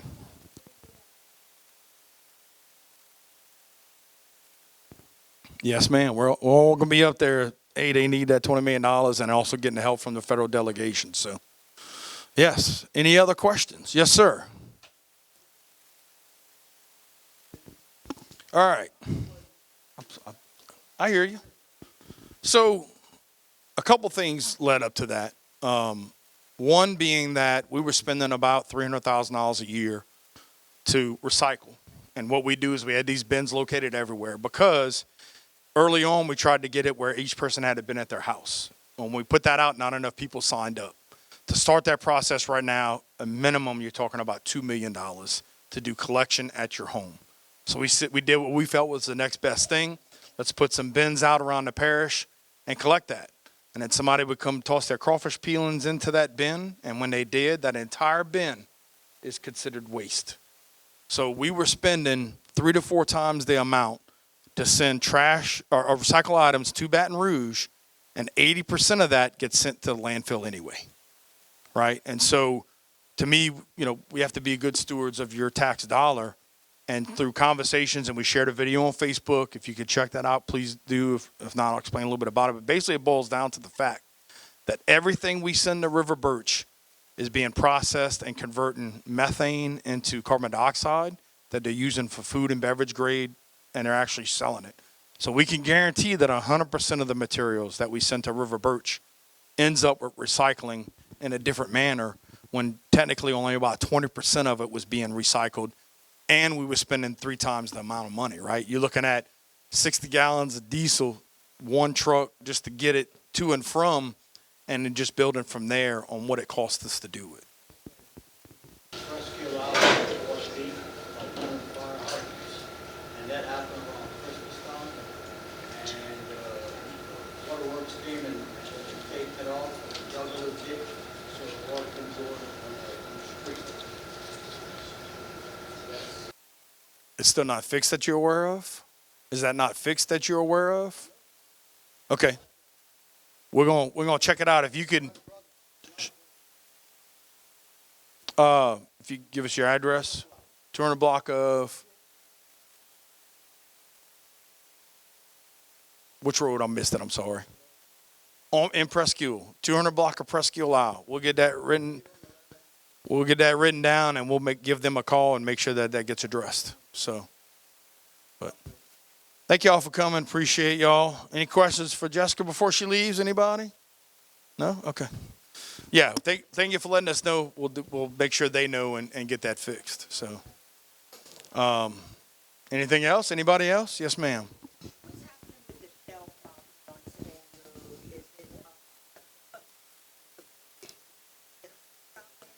So, through working with FASE, we actually are dedicating that as a state park.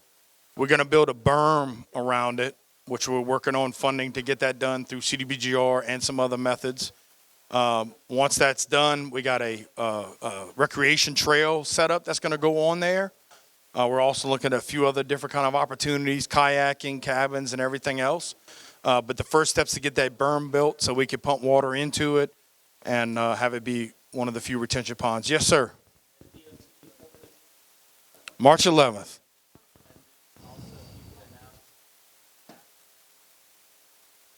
Oh, yeah. Here, I'm going to let you announce that.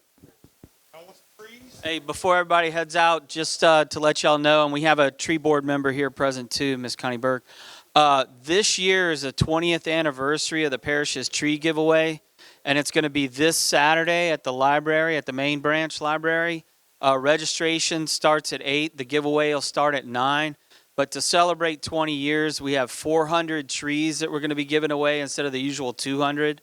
They're 3-gallon container trees, all native species. And just as always, want to thank our partners, Apache Foundation.